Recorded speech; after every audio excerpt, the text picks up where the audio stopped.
Thank you for hanging out with me today. I am J.B. Bryan, President and Chief Investment Officer at J.B. Bryan Financial Group, the home of AfroEconomics.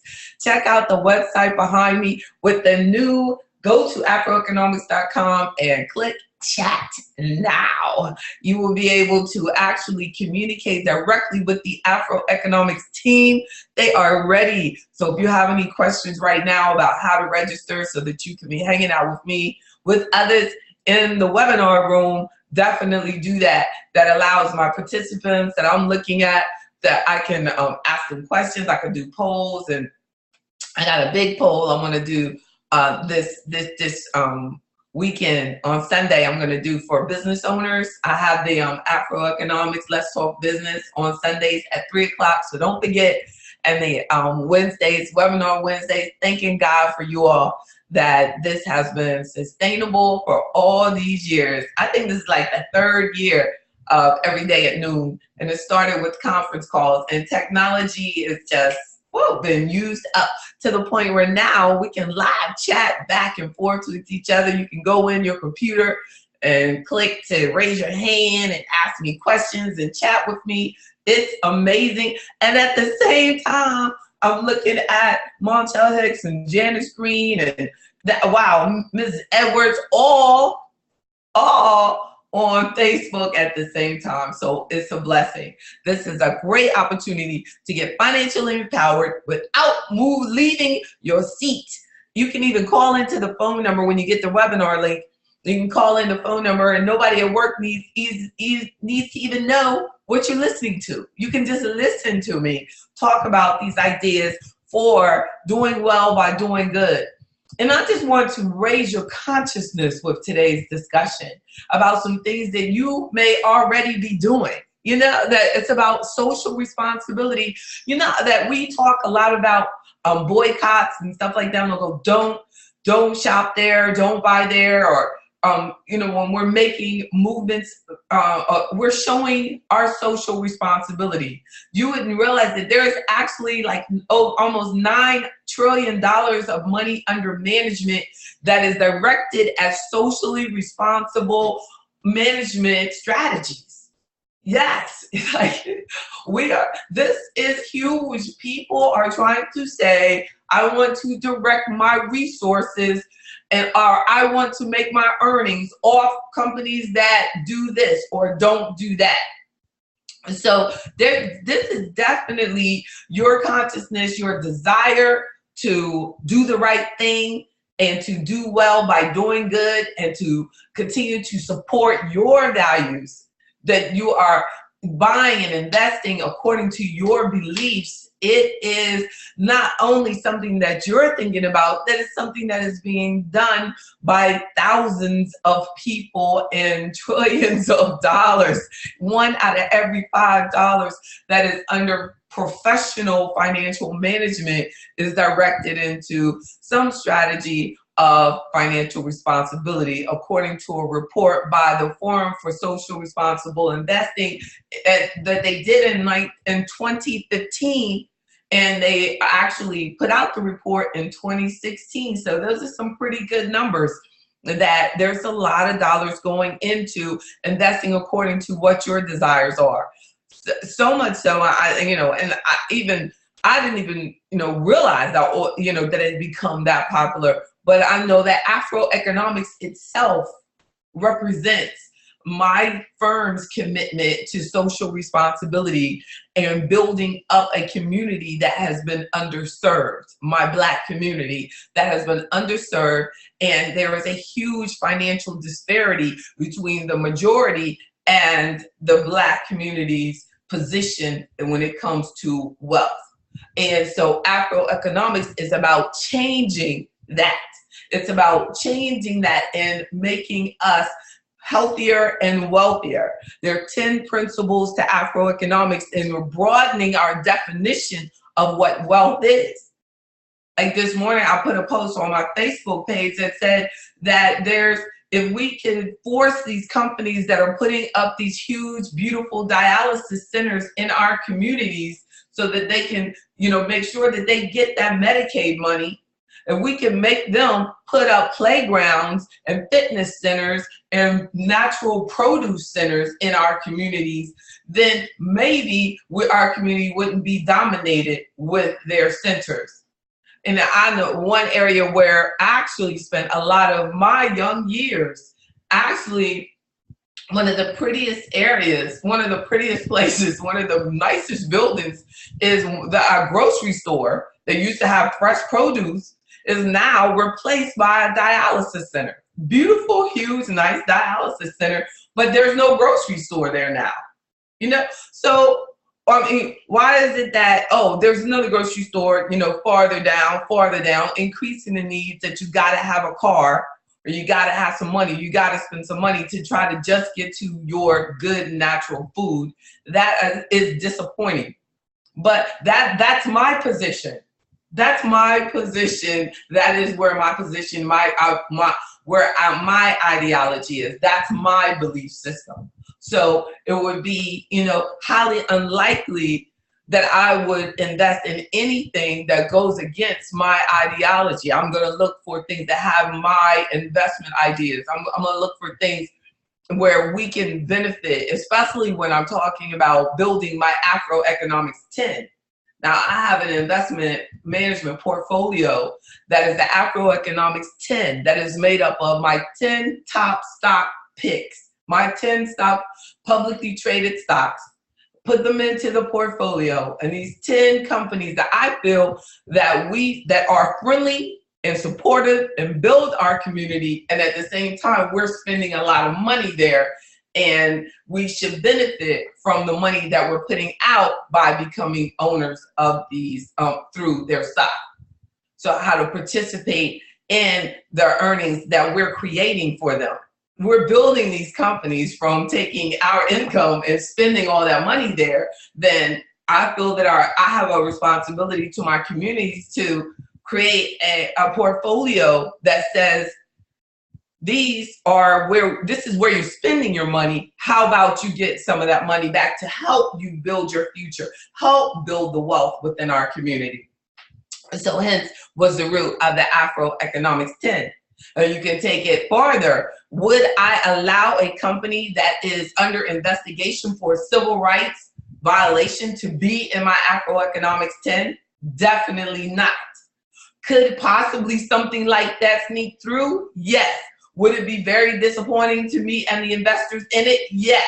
You know, those are the things that happen with social responsibility investing, that you constantly have to be on the investigation tip.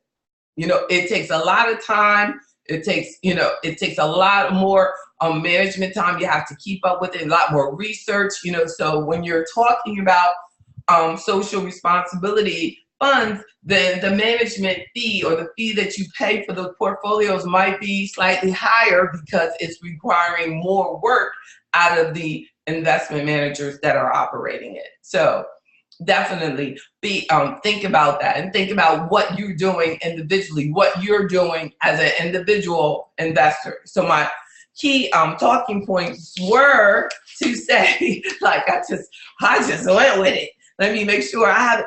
Is that we have to establish what our criteria is. In general, social responsible investing has this criteria that's known as the ESG, which is for environmental, social, and corporate governance criteria.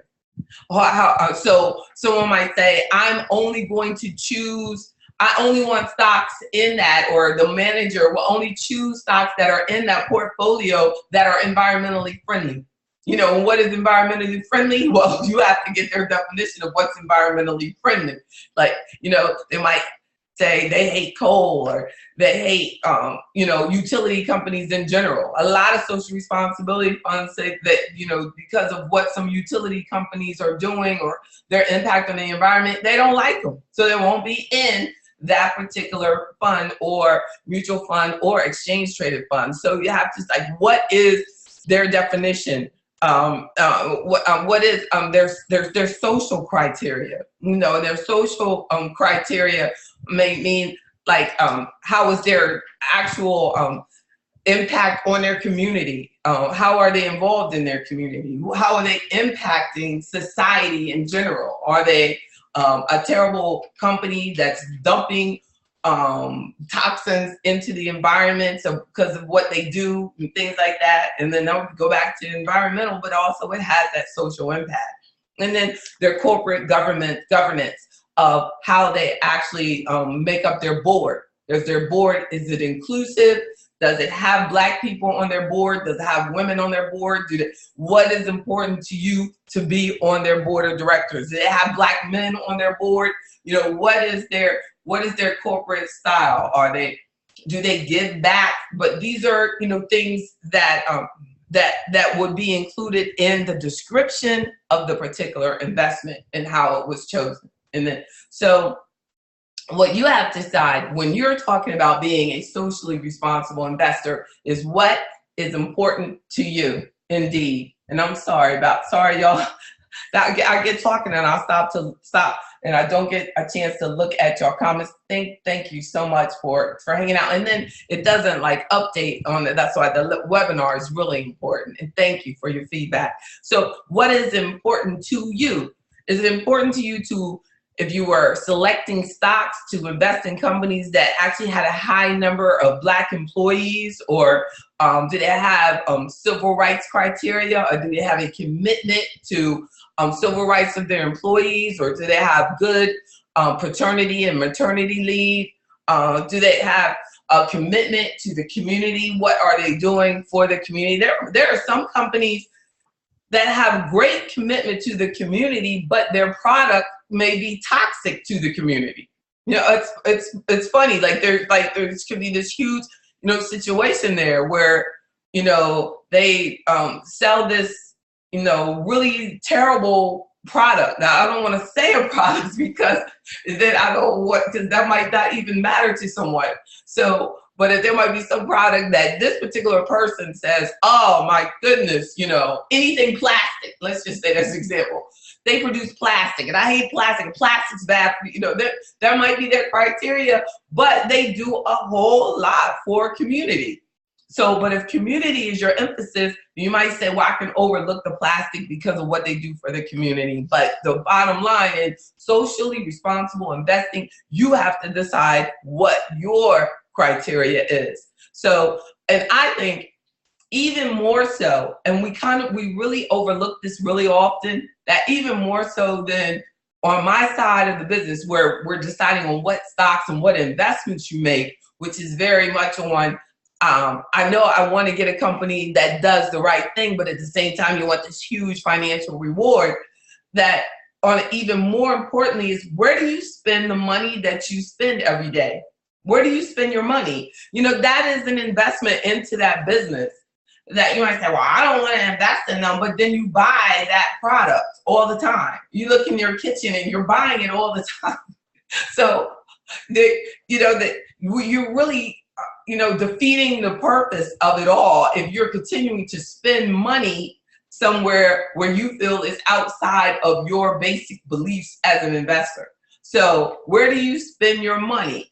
You can make, as a socially responsible investor, you could say, I spend money with companies that have good civil rights commitment, have a good diversity commitment, which includes hiring Black people, because there's so many, you know, companies like with the high-tech companies that the government was investigating, they had like very little to no Black people that they were hiring, but they still said we have a very diverse community. So we have quickly become like a minority, but the insignificant one. So we have to really stand up for that and become socially conscious to the fact that we count too. You know, put your hand up. That you know, what about Black people getting the training, getting the opportunities, getting the included in these technology jobs and the training that's available? So is it a company that is committed to training all people, including Black people?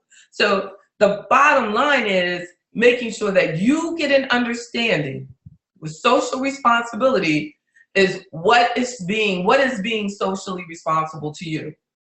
And even if you're the bulk of your investments, you say, I want to be socially responsible, I want to do some things, you can say that I take a percentage of the earnings that I make and I put them into community events or community organizations, or that you do what the earnings that you make on the portfolio that you can't choose. So you might be in all just index investments, but of the indexes and what their return is, you do your socially responsible investing by taking a percentage of those earnings and you select what community organization you want to support.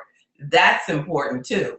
That is, there's quite a movement in some community development funds that are being developed that I would like to learn more about and find more of them and see, what they're doing, because I keep reading about it, but I don't, seeing it. And maybe that's something that I will have to do. Like but I am extensively regulated, and a lot of that stuff I can't do as an registered investment advisory firm. But you certainly can do more and develop things where you can build things that go directly into your community and into things that are important to you. So definitely take this time to inbox me, ask more questions, continue your commitment to your community, to continue to investigate what is going on, even at where you work. Investigate, like if you're putting they're giving you portions of their stock, like what is their standing? How fair have they been? Have they been aggressively zero tolerance when it comes to the Black community, but more tolerant of other communities? Have they been hiring? Have they made a commitment to hiring, women? Have they made a commitment to hiring Black people? Have they made a commitment to hiring Black men and training Black men? Like, what is important to you? Make sure that you stand up for that and that you express that, and that even before you talk about where you invest, make sure you're conscious of where you spend your money. Check out AfroEconomIcs.com and click chat now so that you can definitely communicate with the AfroEconomIcs team. If you are a business owner or a business owner, tell them about Sunday. Tonight, I'm going to be at Mount Tabor Black Baptist Church in Virginia, Richmond, Virginia, Mount Tabor. So definitely check it out. And they've been having financial topics all week. My topic, they had like estate planning issues. Mine is talking about the 10 principles of AfroEconomics, and then they're going on for the rest of the week. So you can contact us in the chat on the AfroEconomIcs.com for more information. My team has all of the details, or you can call the church directly. Please share this video, y'all. Let's empower everybody. Continue to be socially conscious. God bless you. I'm JB Bryan, President and Chief Investment Officer at JB Bryan Financial Group, the home of AfroEconomics. God bless y'all.